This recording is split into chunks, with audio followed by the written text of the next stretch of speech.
বন্ধুরা আওয়াজ পাচ্ছ? বাইরে হচ্ছে মুষলধারে বৃষ্টি।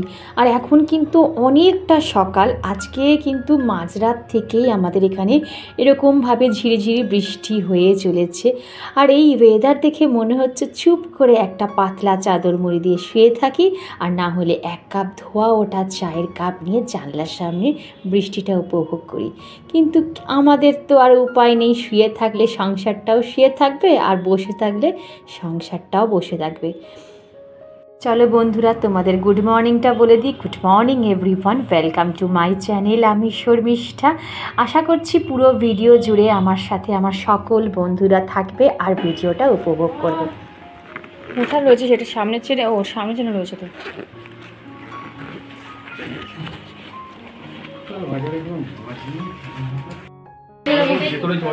হ্যাঁ আমি বন্ধ করে তুমি যাও।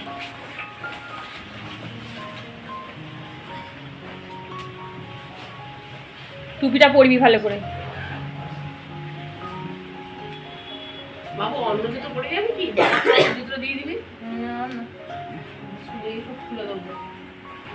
টুপিটা পরবি তো, ওটা ভিজে যাবি। দে আমাকে ব্যাগটা দে, চল জুতোটা পর, আমি যাচ্ছি। ভেবেছিলাম আজকে মেয়েটাকে স্কুলে পাঠাবো না, কিন্তু একটা এমন ইম্পর্টেন্ট জিনিস স্কুলে জমা দিতে হবে, সেটা হচ্ছে আজকে লাস্ট ডেট।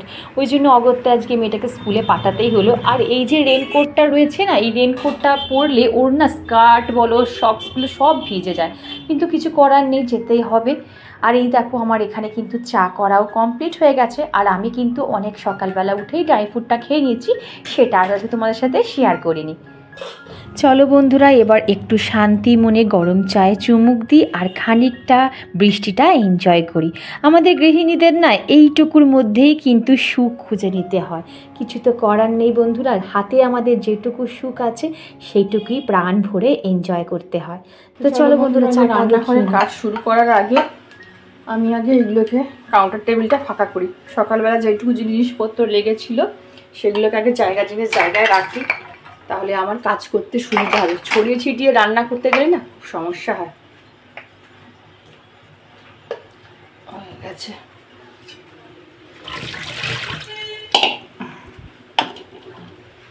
আজকে হাজব্যান্ডের সকালে চা নিয়ে যায়নি, মনে হয় কোনো কাজে আছে, কাজে বেরোবে বোধ হয়, ওই জন্য চা নিয়ে যায়নি। মোটামুটি এখানে দুধটা ঢাললেই হয়ে যাবে, দুধেরটা মাজা হয়নি। চলো, হয়ে গেল, কাউন্টার টেবিলটা ফাঁকা হয়ে গেছে, এই যে পুরো ফাঁকা করে দিয়েছি, তাহলে আমার কাজ করতে সুবিধা হয়। চা জানো তো বন্ধুরা, বৃষ্টি হলে আমার কি অসুবিধা হয়, এই জানলাগুলো দেখছো আমি একটাও খুলতে পারি না, চ্যানেলগুলোর মধ্যে পুরো জলে ভর্তি থাকে। আর এই জানলাগুলো যদি আমি একবার খুলি বন্ধুরা, পুরো ঝাপটা এসে আমার এই খাটে, পুরো খাটের কাঠ ফাট নষ্ট করে দিচ্ছে। আর দেখো তোমরা দেখতে পাবে যে আমি চ্যানেলের মধ্যে কি পরিমাণের জল, মাকে বলছি মা দেখো কি জল, আর এই যে আবার নিগড়াচ্ছি, মানে বুঝতে পারছো কতটা চ্যানেলের মধ্যে জল জমে। মানে কি করবো, মানে বড় জানলার যেমন সুবিধা বন্ধুরা তেমনি অসুবিধা। প্রত্যেকটা জিনিসের এফেক্ট আর সাইড এফেক্ট দুটোই কিন্তু আছে। তো যাই হোক, কিছু তো করার নেই, জানলা বন্ধ করেই রাখতে হবে যতক্ষণ না রোদ উঠছে। আমার বর্ষাকালটা না এই একটাই প্রবলেমের জন্য আমার একদম ভালো লাগে না গো, বিশ্বাস করো আমি জানলাগুলো খুলতে পারি না। আর জানলা আমি যদি বন্ধ রাখি আমার মনে হয় দম আটকে আমি বোধহয় মরেই যাব। তো যাই হোক, আমি কোনো রকমভাবে জানলাটা পরিষ্কার করে নিলাম। তো বন্ধুরা দেখতে থাকো ব্লগটা।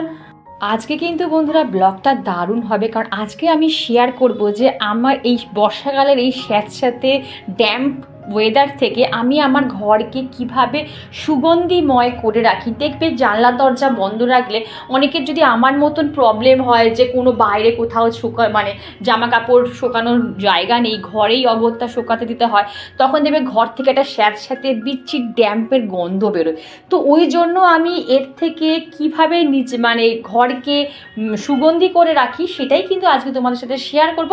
ওই জন্য কিন্তু বন্ধুরা পুরো ভিডিওটা তোমাদের দেখতে হবে। আর দেখো দেখো এই যে তোমরা যে স্প্রেটা দেখছো, যে স্প্রেটা দিয়ে আমি আজকে ফার্নিচার থেকে কাজ মুছছি, এটা কিন্তু কোনো কলিন নয়, কোনো বাজার চলতি স্প্রে নয়। এই স্প্রেটা কিন্তু আমি অনেকবার বহুবার আমি দেখিয়েছি আমার ব্লগের মাধ্যমে, যে যখনই মনে হয় যে আমার ঘর থেকে একটা বিচ্ছিরি বাজে স্মেল বেরোচ্ছে, তখন কিন্তু আমি এই হোমমেড স্প্রেটা ইউজ করি। তো এটা আমি তোমাদের একদম কিছুক্ষণ পর দেখিয়ে দেবো যেটা আমি কিভাবে বানাই। এখন চলো দেখো আমি ক্লিনিং কিভাবে করছি। এটা দিয়ে কিন্তু খুব সুন্দরভাবে ক্লিনিংও করা যায়, প্লাস কিন্তু ঘর থেকে দারুণ একটা সুগন্ধি বেরোয়, মানে কোনো ড্যাম্প বলো, কোনো স্যাঁতস্যাঁতের গন্ধই কিন্তু ঘরে থাকবে না। আর কথা বলতে বলতে আমার বেডরুম পুরো পরিষ্কার করা হয়ে গেল। আর এইবারে কিন্তু চলে এসেছি বন্ধুরা ডাইনিং রুমে। আমাকে আমার এক সাবস্ক্রাইবার বন্ধু জিজ্ঞাসা করেছিলে যে এই সোফা কাম বেডটা পুরো দিদি খুলে দেখাতে। বিশ্বাস করো বন্ধু, এখন এতটা পরিমাণে আমার মানে প্রেশার চলছে না কাজের, তো আমি পুরো খুলে সেট আপ করে দেখাতে পারছি না। একটু হাতে সময় দাও, আমি পুরো সোফাটাকে ভালো করে খুলে তোমাকে আমি এর ডেমো দেখিয়ে দেবো। একটু পেশেন্ট রাখো প্লিজ, রাগ করো না। তো যাই হোক চলে এলাম মেয়ের স্টাডি রুমটা ক্লিন করতে। তো অফ ক্যামেরায় কিন্তু ভালো করে মেয়ের স্টাডি রুমটা ঝেড়ে নিয়েছি। আর বর্ষাকালে ভাই আমি একটু বেশি পরিষ্কার পরিচ্ছন্ন রাখি, কারণ দেখবে যেখানেই হবে সেখানে একটা স্যাঁতস্যাঁতানি ভাব, ড্যাম ভাব, মানে মনে হয় কি বলতো দেখো কাঠের ও ফার্নিচারের ওপরও না একটা স্যাঁতস্যাঁতে ভাব পড়ে থাকে, ওই জন্য আমি ভালো করে কিন্তু পরিষ্কার করছি। আর দেখো এই যে সোফা কাম বেডটা দেখেছো, এইটা তোমরা যে দেখতে লাগছে দেখো মনে হচ্ছে 2 মিনিটের ব্যাপার, কিন্তু বিশ্বাস করো এটাকে সরিয়ে পরিষ্কার করা কতটা যে কষ্টকর ব্যাপার সেটা আমি বুঝি। আর আমার মা আমার সাথে প্রচণ্ড পরিমাণে হেল্প করে এইটাকে ঠেলতে, নাহলে একার পক্ষে এটাকে ঠেলে বা বের করে পরিষ্কার করা টু মাচ ডিফিকাল্ট। সপ্তাহে চেষ্টা করি আমি একদিন অন্তত এটাকে ভালো করে পরিষ্কার করতে। আর এদিকে দেখো হাজব্যান্ড বাজার দিতে গিয়ে কত আশফল নিয়ে। আমি বললাম তুমি এত আশফল আজকে নিয়ে এলে?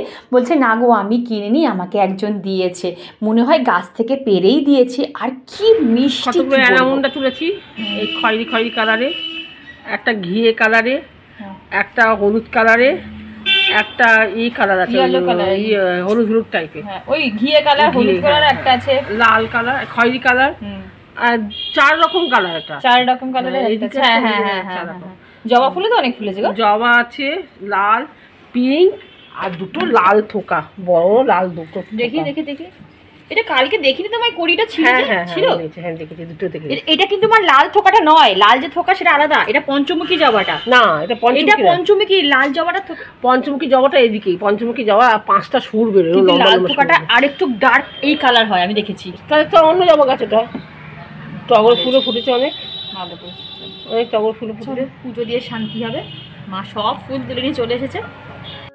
মোহিনী রয় বলে আমার এক সাবস্ক্রাইবার বন্ধু আমায় কমেন্ট করে বলেছিলে দিদি একটা সময় ব্লগ দেখে মনে হতো যে টাইম ওয়েস্ট করা, কিন্তু তোমার ব্লগ দেখে আমার কনসেপ্ট পুরোপুরি চেঞ্জ হয়ে গেছে। তোমার কথা শুনলে সংসারটাকে ভালোবাসতে ইচ্ছা হয়, আর বোঝা বলে মনে হয় না। তো আমার সব টিপসগুলো মেনে চলার চেষ্টা করে। তো thank you so much dear. তোমাকে আমি দিদি হিসাবে একটাই কথা বলবো যে সংসারটাকে ভালোবেসে করো, সংসারের প্রত্যেকটা জিনিস যেন তোমার ছোঁয়ায় প্রাণবন্ত হয়ে ওঠে। কি জানো তো, একজন গৃহিণীই পারে তার ভালোবাসার ছোঁয়া দিয়ে সংসারটাকে প্রাণবন্ত করে তুলতে। চলো বন্ধু তোমাদের সাথে এবার লিকুইড হোমমেড স্প্রেটা আমি একটু শেয়ার করে নিই। কিচ্ছু না বন্ধু, একদম সিম্পল, কম খরচায় 3 থেকে 4 টাকা তোমাদের খরচ পড়বে, আর মোটামুটি 1 মাস তোমরা ইউজ করতে পারো। বাজার চলতি অনেক ওই যে রুম ফ্রেশনারের থেকে এইটা কিন্তু 100 গুণ ভালো।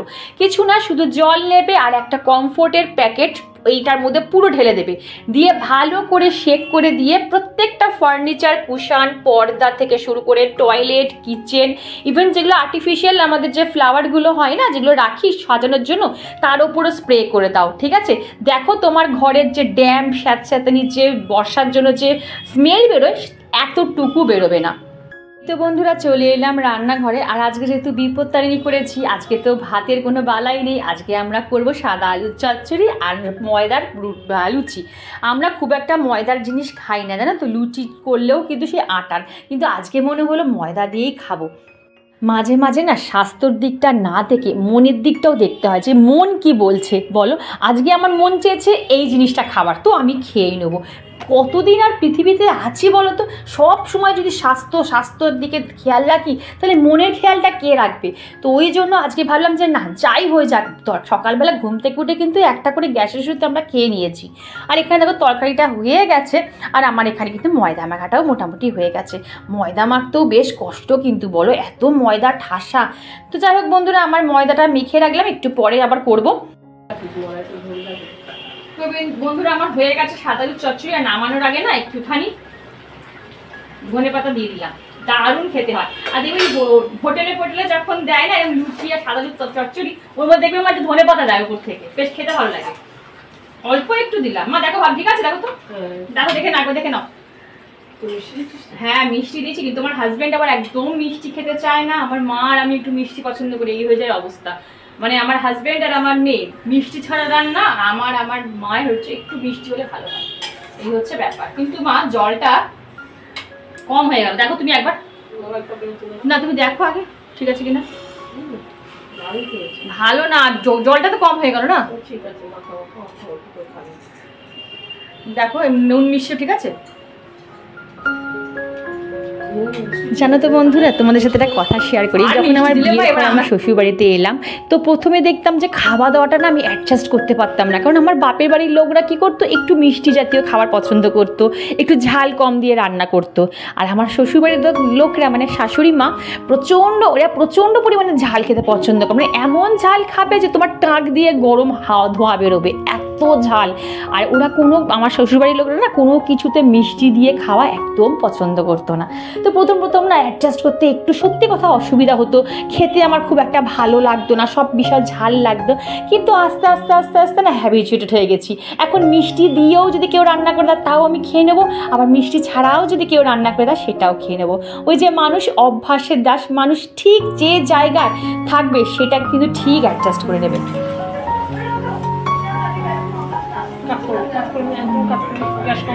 হ্যাঁ দিচ্ছি, এই তো হয়ে গেছে, দাঁড়াও একদম কাপ কর। তখন ওকে বললাম যে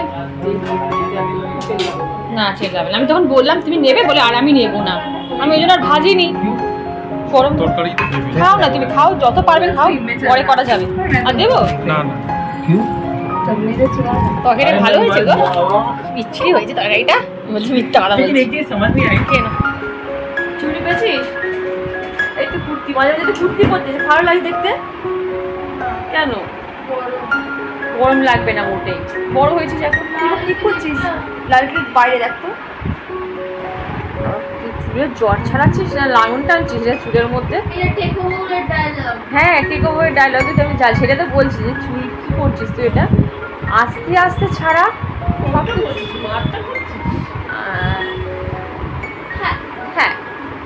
হ্যাঁ বলো,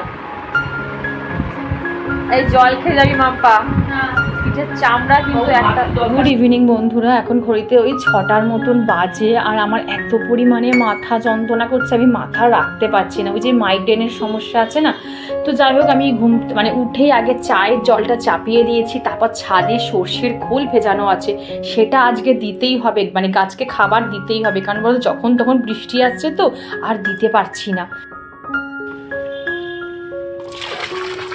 তো বন্ধুরা, আজকে আমি গাছে খাবার দেবো। কি খাবার দেবো হচ্ছে, এখানে আমি ভিজিয়ে রেখেছি সর্ষের খোল। এই যে 3 দিন আগে সর্ষের খোলটা ভিজিয়ে রেখেছি, এই যে পচে গেছে। এটাই 1 মগ 2 মগ করে মানে এর মধ্যে ঢেলে তারপরে সারা এতে দেবো। কিন্তু মা আজকে হচ্ছে এই গাছগুলোতে দেখলাম যে টবে কিন্তু বেশ জল রয়েছে, এই টবে,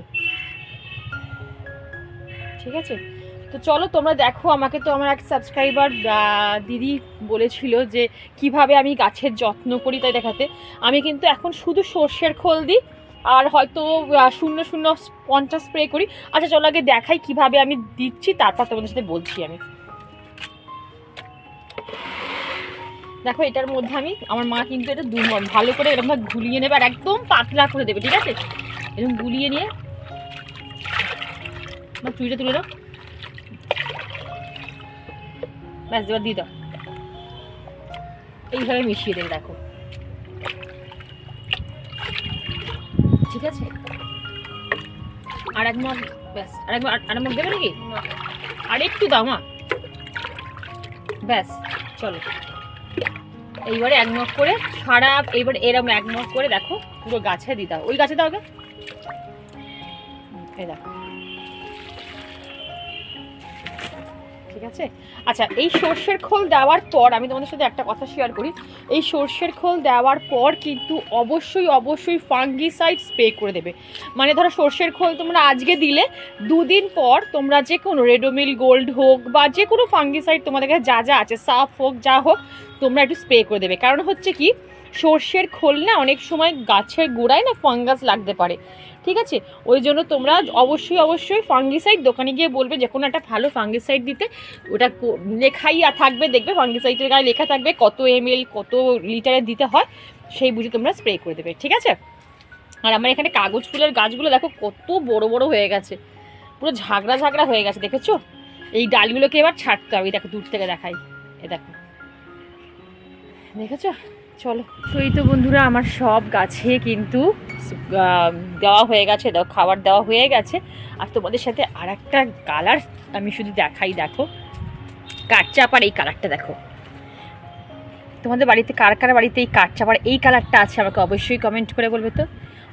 মানে তোমাদের জাস্ট আমি দেখাতে পাচ্ছি না কালারটা, বাট অদ্ভুত, ঠিক ভেলভেট লাল যেটা হয় না, ঠিক এই ভেলভেটের মতন দেখতে দেখো।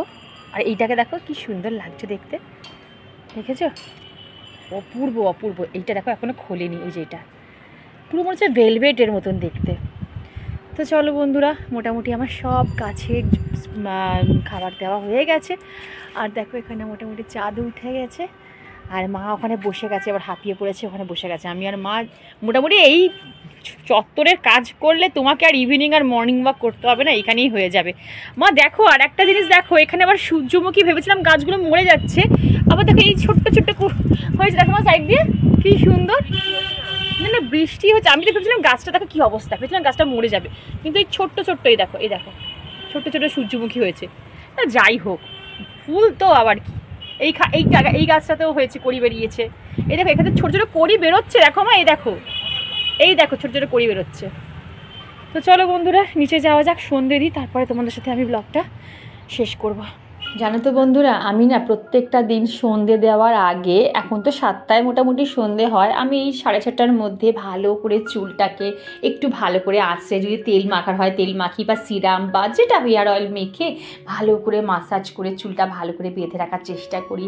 সারাদিন যে জামা কাপড়টা পরে থাকি সেটাকে একটু চেঞ্জ করার চেষ্টা করি, মুখে একটু ফ্রেশ ওয়াশ দিয়ে ক্রিম লাগিয়ে নিই।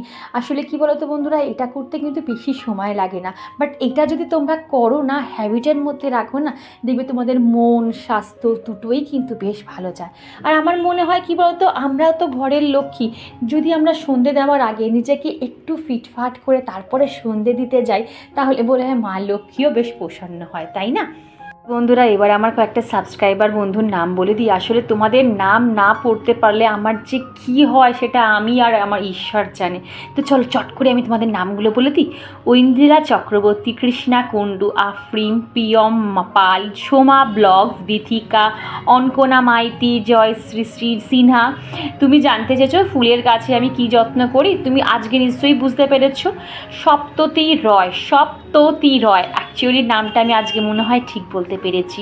রিয়া গোড়া, এই যে বোন তোমার নামটা নিলাম। বিথিকা, সীমা মণ্ডল, শর্মিলাস ডেলি ব্লগ, সপ্ততী দে, গীতা দাস, আর্নিকাস ওয়ার্ল্ড, প্রিয়াঙ্কা সাহা, মল্লিকা চ্যাটার্জি, দীপা পাল, কৃষ্ণা কুণ্ডু, শাশ্বতী ডেলি ব্লগ, অঙ্কনা মাইতি, প্রিয়াঙ্কা মণ্ডল, ঐন্দ্রিলা চক্রবর্তী, ফরিদা মোল্লা, নমিতা, সাকিনা, মৌসুমি, জয়শ্রী, হীরা লাইফস্টাইল ব্লগ, রাখি মণ্ডল।